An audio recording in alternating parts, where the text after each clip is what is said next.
The Signal Oil Program, The Whistler.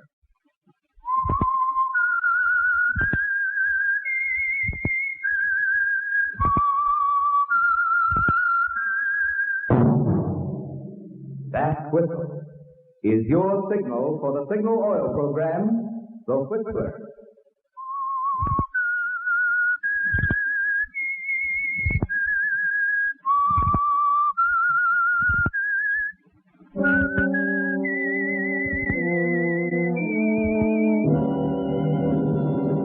I am the Whistler, and I know many things, for I walk by night. I know many strange tales hidden in the hearts of men and women who have stepped into the shadows. Yes, I know the nameless terrors of which they dare not speak.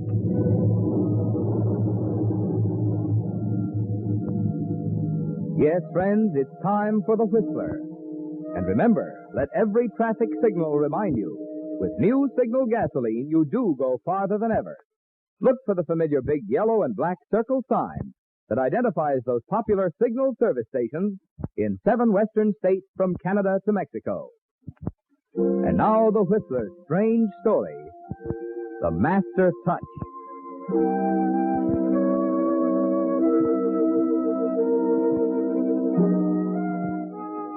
It had been 20 years since Charles Carter polished a pair of shoes. He thought about those 20 years as he sat alone in his bedroom, working on them, sponging them off carefully with saddle soap, making sure that not a speck of the gummy red clay that covered them remained. Red clay, sticky, stubborn stuff that clung to them like glue. They were beautiful shoes, handmade, custom built, the kind of shoes you'd expect a successful businessman like Charles to wear. He was proud of what he'd accomplished in those 20 years. As he worked on the shoes, he thought of the brutal poverty he grew up in, the resolution he made as a kid that someday he'd have more money than he could spend in a lifetime. The way money became a god to him, pushed him up the ladder from factory worker to top executive, and left him still dissatisfied, wanting more. It never mattered how he got it, so long as the money was there. And now the biggest opportunity of his life had arrived. He cleaned the last bit of red clay from his shoes and waited.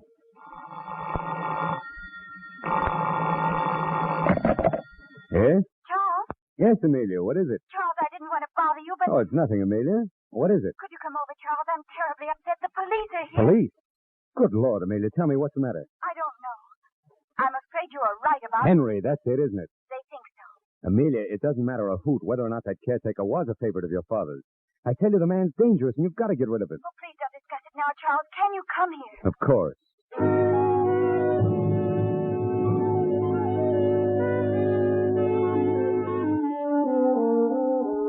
Henry, the caretaker at Green Acres, Amelia Rankin's beautiful estate. You've told her he's vicious and irresponsible, haven't you, Charles? That perhaps it isn't safe for her to be living alone there with him. And she appreciates your interest. You are interested in Amelia, aren't you? Yes, in Amelia. And, incidentally, in the fact that she's chairman of the board and holder of the controlling interest in the company you work for, now that her father is dead. So you're concerned about Henry, the caretaker, when you arrive a half hour late. Amelia, what's happened? Oh, Charles, I'm so glad you could come. And who is this, Miss Rankin? Oh, my name is Carter, officer. I'm general manager of Miss Rankin's firm. Now, what's happened? Charles, somebody tried to kill me tonight. What? Just a minute, Miss Carter. If you don't mind, I'd like to continue with the caretaker here. Oh, of course. Now, Henry, 2 hours ago, someone stood outside on the grounds and put a bullet through Miss Rankin's bedroom window. But don't look at me. I've been with the family ever since this place was built. He trusted me, he did. He trusted me even more than he did. Henry. It's true, I did. That's why he said I was to stay here. Called me alone into his room just before he died. Who? Mr. Terrence, her father. I see.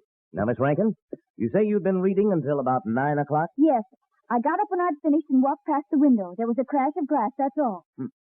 Henry, what were you doing with this gun? I've always had it. Mr. Terrence told me to always keep it handy. Any idea why one of the shells is discharged? Someone must have took it while I was asleep. And then walked out on the ground, shot at Miss Rankin, returned it to your house, and left. Huh? Why not? Miss Rankin, Do you know of any reason why Henry would do a thing like this? No, I don't. We checked it, Ed. Find the place? Yeah, found the spot where he stood and fired the shot. Checked the footprints against Henry's shoes. Match? Nope. What I tell you, officer? It was someone else. He didn't say that. He said the prints didn't match. Maybe it was someone else, and maybe you're just smarter than I think you are. Stan, what about the prints? Are they clear? Couldn't be better. Soft spot there. It's made to order. Kind of gummy red clay.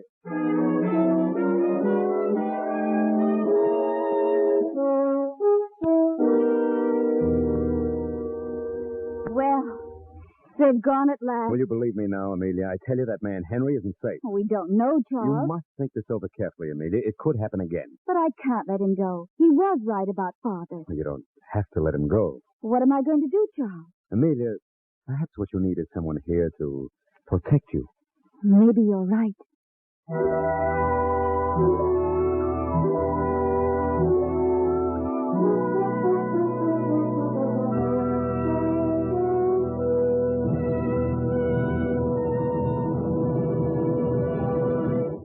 With the prologue of The Master Touch, the Signal Oil Company brings you another strange story by The Whistler. You know, friends, we of the Whistler cast think you're just about the swellest listening audience that ever turned a radio dial. And tonight we've got more reason than ever for thinking that. Remember, last month I told you that in January's radio survey, the Whistler received the highest popularity rating in all radio history for a West Coast program. Well, tonight I have in my hand the results of February's survey, and you've done it again. Yes, for the second consecutive month, the Whistler is way out in front of any popularity rating ever given a West Coast program. Naturally, this makes all those friendly signal dealers who bring you the Whistler mighty happy. In fact, there's only one thing I can think of that could make them any happier. That's if next time your car needs gas, you try just one tankful of new Signal gasoline.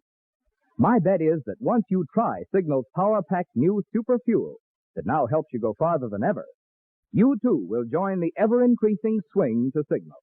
A swing that has made the Signal organization grow in just 14 years, from a mere handful of stations in Southern California to a network of dealer-owned stations serving 7 western states from Canada to Mexico.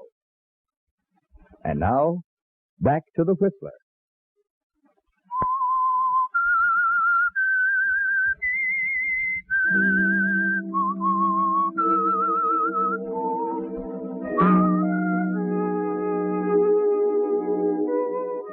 That was the master touch, wasn't it, Charles? You were sharp enough to see the opportunity the minute old Terence Rankin, president of Rankin Industries, died and left the controlling interest to his lonely, frustrated daughter, Amelia. In the weeks that followed, you worked slowly and carefully to gain her confidence. And when that sharp, analytical mind of yours sensed the friction between Amelia and Henry, the caretaker, you knew what your next move would be. The red clay is dried now on the path where you stood and fired the shot through the window, purposely missing her. And the weather had changed, suggesting an afternoon walk. Just the two of you, Charles, you and Amelia. Isn't it lovely out today? It was so nice of you to ask me to come. Yes, it is lovely. All this and you, Amelia? Please, Charles. Why not? If I think you're lovely, why shouldn't I say so? Because I know it isn't true. I wish it were. The world is full of beautiful things when one's in love. You don't mean that. Why must you always say the same thing? You know, sometimes I feel as if you don't trust me. Oh, I do. Really, I do. Maybe I'm being presumptuous, huh? Not you, Charles, ever. I'm glad of that. I want you to have faith in me. I know. It's just that since Mother and Dad died, it hasn't been easy. I've been on my own, and, I've had everything, but I haven't really. I've had to be so cautious. You mean Henry, huh? No, not exactly. It's just that when you have money, too much of it, you're always meeting people who pretend to be friendly when all they want is to get their hands on the money. What makes people like that, Charles? Is it only that important? It has a terrible fascination for some people. If I thought a lot of someone, and I found his motive was that, it would hurt me terribly. Of course it would, Amelia. But you don't think that I would... You know I'm not thinking of you. You've been so sweet and kind to me. I've never been so happy, even though I am so alone. You don't like being alone, do you? It's frightening sometimes. You do need someone, Amelia. With Henry there and the things the way they are, you ought to have someone to take care of you, to look out for everything. What are you trying to say, Charles? I'm asking you to marry me. Do you really mean it? Of course I do. Oh, I'm so happy.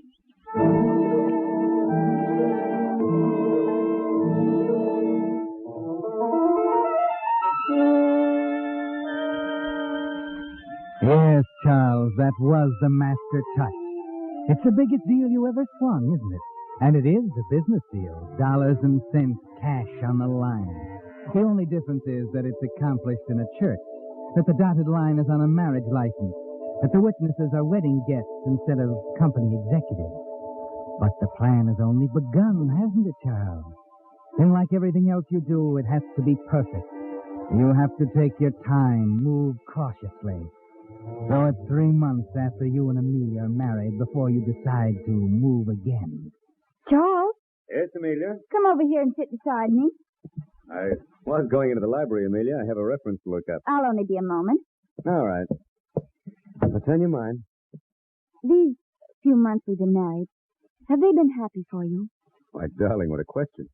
They've been the happiest months of my life. You've been more than kind to me. You're keeping something from me. What is it? When you go to the factory in the morning, I like to watch you leave. Mm-hmm. I can see you from the bedroom window. Oh, I hope you don't mind, Charles. Of course I don't. It's a little like saying goodbye a second time if I can see you drive away. Why, that's charming, Amelia. After Henry took the car out of the garage for you this morning, he went back to his cottage. Well? Henry's little dog usually goes back to the cottage with him. But he didn't go back this morning. Henry's dog. But... When you drove away, you ran over him. It looked almost deliberate. Why, Amelia, I had no idea. Henry was I'll have to speak broken-hearted. to Henry about it. I didn't see him. Amelia, I swear I didn't. Good heavens, I know what that dog means to him. I thought perhaps you were worried about something and didn't realize what was happening. Worried? You've been acting so strangely the past few days, as if you had something terribly important on your mind. Why, I don't understand, Amelia. I know what it must be like. Married to my money. What do you mean? It puts you, outside in a way, doesn't it? Amelia, you mustn't feel that way. Just the same.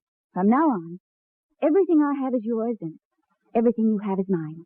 That's the way marriage should be, don't you think? Please, darling. Money isn't so important, Charles. Happiness means much more. I found that out. I called the lawyer this afternoon. There'll be some papers to sign, and then I'll feel better. Oh, I wanted so much to marry someone who wanted me and not my money. You do believe in me, don't you, Amelia? You needn't ask me that. I always will.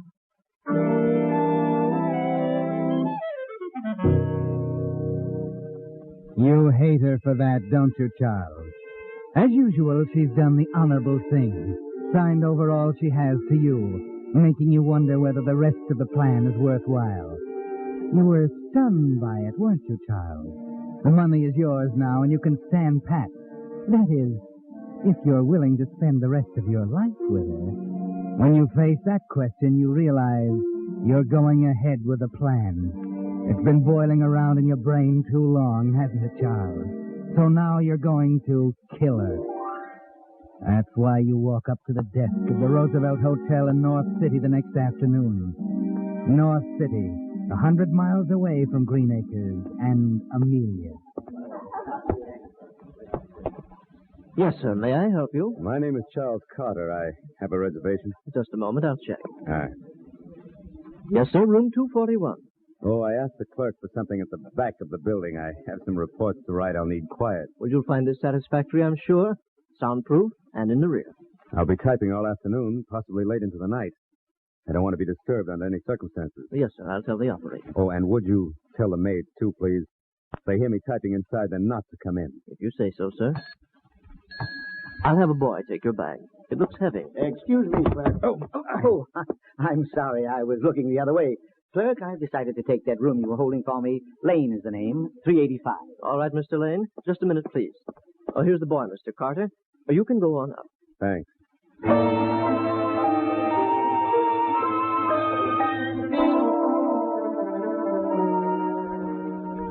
Well, Charles, it's underway. And you're a little jittery. Was it unusual that Mr. Lane, the man who bumped into you at the desk, was the same man who looked at you peculiarly when you almost ran into him at the entrance of the hotel?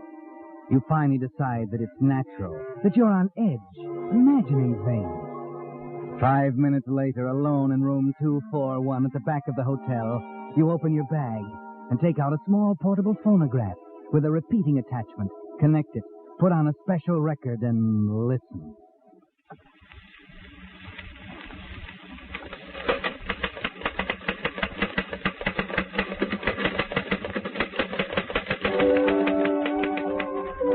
Yes, Charles, you're busy typing on a phonograph record. You watch it repeat a couple of times, satisfy yourself it's working perfectly, then sneak out of the room, down the back stairs, and out the trade entrance at the rear of the hotel. In a bar around the corner, you find a telephone and put in a long-distance call to Johnstone, your personnel manager at the factory. You surprised us, Mr. Carter. We didn't know you were going to North City. How long will you be there? I came down to look over the new assembly line. Got in about 2 hours ago. Had the car checked over. I'm going to the plant in the morning. Everything all right? Well, there are those reports that you took with you. The auditors are coming tomorrow. Well, I didn't have a chance to check them over last night, Johnson. I'll have them ready by morning. Yes, but if you're in North City... I'll be coming back as soon as I check the plant. I ought to arrive at the house around 11. Why don't you and I meet there?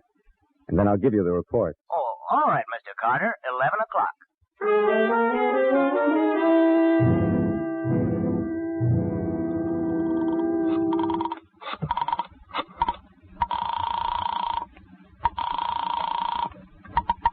Good afternoon, Roosevelt Hotel. Will you ring Mr. Charles Carter's room, please? Just a moment. Oh, I'm sorry, sir. Mr. Carter isn't receiving any calls. But this is important. I'm the superintendent of one of his plants. I'm sorry, sir. If you'd care to leave a message... He is there, isn't he? Yes, sir. He's quite busy, though, and requested not to be disturbed. If you leave a message... No. I'll call back later.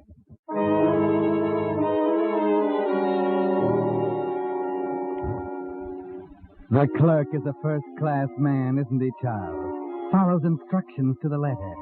You're positive now that no one can get through to you, that no one will go into the room as long as the typewriter is working. You're on the last lap, Charles. On your way to the back alley where you left your car, you stop at a drugstore and pick up a small bottle of liquid. That's for Henry, to help him sleep better. Henry is a rather important part of it, isn't he? 2 hours later, you're driving up the road to Greenacres. But before you get to the house, you turn off the road and leave the car in a wooded section, hiding it from the highway. Then you walk up to the house and find Amelia in the living room. Oh, Charles, it's you. I didn't hear you come in. I didn't mean to startle you, Amelia. Where's the car, Charles? Why do you ask that? I didn't hear you drive up. I had a little trouble with it. Left it down the road. I'll have Henry look at it. And not tonight, Amelia. It's late. Yes, I thought for a while you might not be coming home. I'm having a glass of wine. Won't you have one with me? Thanks, I will. You look hot and tired. Did you walk far? Oh, a couple of miles, I guess. Here. This will make you feel better. Thanks. That is good. I am tired for some reason. Johnson called about noon. He was looking for some reports. Yes, he called me. I made a trip to North City. He wanted to look over the new assembly line. Having some trouble with the hoists. But I thought they straightened that out last week. Oh, it's a technicality. Let's not talk business tonight, dear. I'm not up to it. Oh, forgive me, dear. More wine? Please. Well, that's fine. Why don't you run up to bed, Amelia? I want to take a bottle of bourbon over to Henry. Tonight? Well, I'm going to try to make it up to him about the dog. He'll feel better over a drink. Well, don't sit up till all hours, will you? No, Amelia. I'll be right back.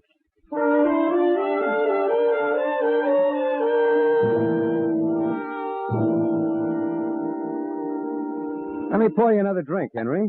Aren't you drinking none, Mr. Carter? Oh, we've been drinking wine, Mrs. Carter and I. They don't mix so well for me. How come you're over here pouring me drinks this time of night? Well, Henry, I feel so rotten about that dog. You know, I want you to know if there's anything I can do to make it up to you. You never offered me a drink before. Funny you do it now. It ain't like you. Oh? Leopard changing his spots that way. You never think about nobody but yourself. Anybody else would have stopped. You run right over Stubby and I'd seen it. I'm trying to tell you you're wrong, Henry. And that ain't all. Here. Have another drink. Let me fill your glass. Don't want another one. Don't want nothing from you. Oh. Drink that and go to bed. You'll feel better in the morning.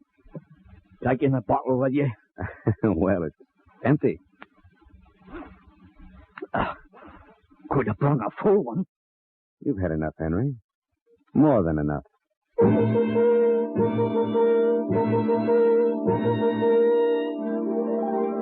Yes, Charles, that's more than enough, isn't it? The dope liquor will keep him asleep and harmless until the hue and cry is raised in the morning. You pick up Henry's hatchet and gloves from the wood pile at the back of his cottage and hurry back to the house.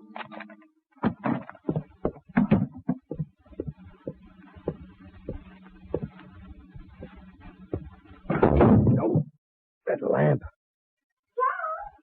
Yes? Nothing. Nothing, dear. I bumped into the lamp. Turn off the lights before you come up. All right. You stand there for a moment, Charles. At the last minute, with a hatchet in your hand, you begin to waver. What are you waiting for, Charles? What's the matter, Charles? What?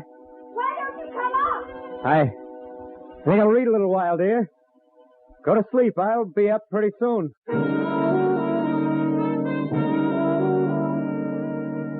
Yes, get yourself together, Charles. You want to give her a chance to fall asleep, don't you? You're safe now. Henry's in a drunken stupor. He can't wake up. And after it's over, you'll plant the hatchet in Henry's cottage along with the gloves, just as you did with the gun 4 months ago. There'll be no question this time. No footprints in the red clay path. And who'll believe poor, confused Henry in his story about the drinks you gave him, with you busily typing on a report in a hotel room 100 miles away? A few minutes later, you see the light go out at the top of the stairs, and you sit there in the living room until you're sure Amelia's asleep. And then, holding the hatchet tight in your right hand, you start up the stairs.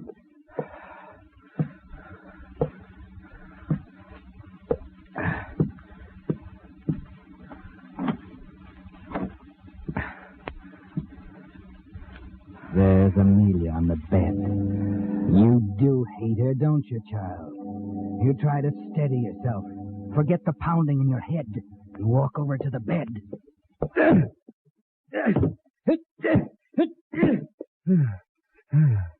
Well, Charles? Amelia! You can stop striking the bed, Charles. I'm not in it. I'm over here by the window.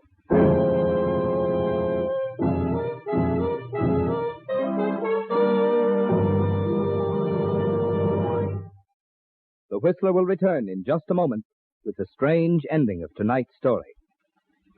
Meantime, a question. Which of these parts could your car get along best without? The water pump, a universal joint, or a steering knuckle? Well, the answer's obvious. Without even one of its vital parts, your car couldn't run. That's why when your signal dealer lubricates your car, he takes no chance of overlooking even one part. It's for that very reason that he uses Signal's famous lubrication chart, which shows every lubrication point on your car and specifies which of Signal's 9 specialized oils and greases each part should have for long, trouble-free service. And he checks each part against this chart not just once, but twice, which is why it's called Signal Double-Check Lubrication. This is typical of the more thorough, more conscientious service your car gets from dealer-owned Signal stations. Nowadays, when cars that are already old must keep on serving you until there are enough new ones to go around, I'd say this is another mighty good reason for today's swing to Signal. And now, back to the Whistler.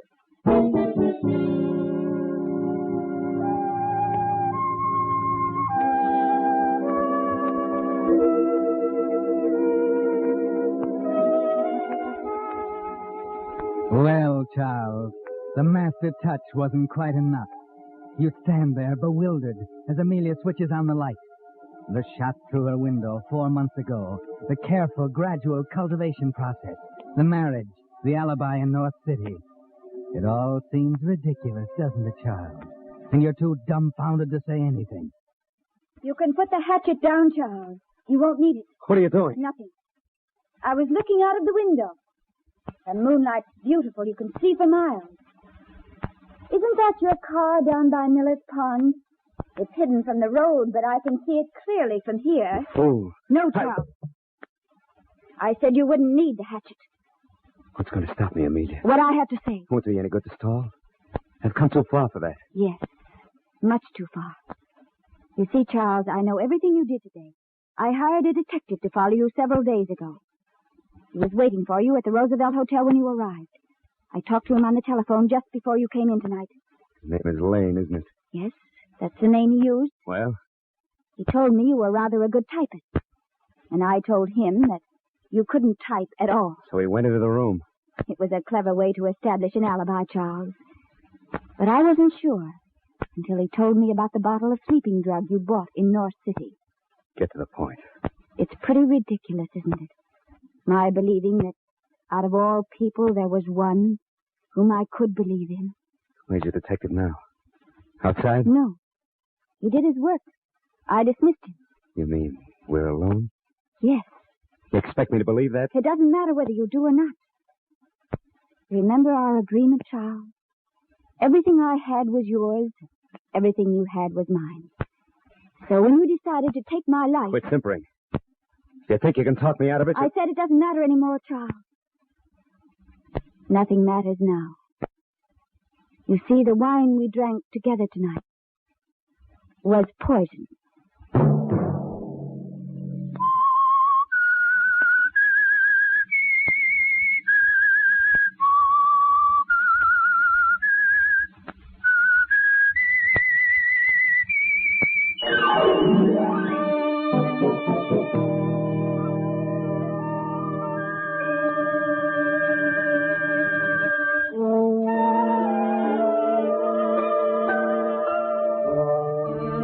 Next Monday at 9 o'clock, The Whistler will bring you another strange tale.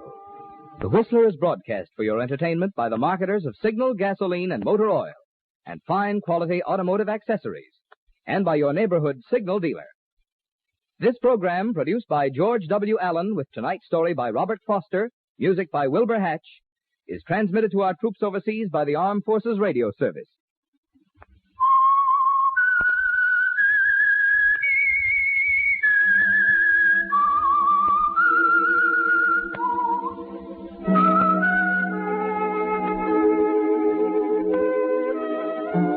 That whistle is your signal for the Signal Oil program, The Whistler.